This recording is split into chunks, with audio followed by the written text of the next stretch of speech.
ఒకసారి కలిపేసుకొని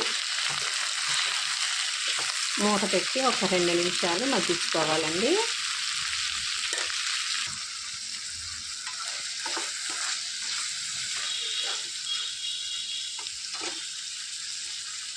ఇందులోనికి ఒక టేబుల్ స్పూన్ పసుపు వేసుకోవాలి. కలిపేసుకొని మూత పెట్టి ఒక 2 నిమిషాలు ఉంచుకోవాలండి. దోసకాయలో వచ్చే వాటర్తో మంచిగా మగ్గిపోతుందండి.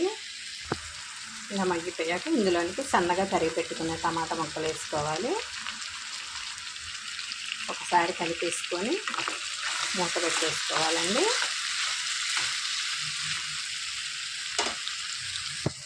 ఇందులోనికి రుచికి సరిపడా ఉప్పు వేసుకొని ఉడికించుకుంటే తొందరగా ఉడికిపోతాయండి. ఆ టమాటా ముక్కలు అనేవి, దోసకాయ ముక్కలు అనేవి మెత్తగా అవుతాయి.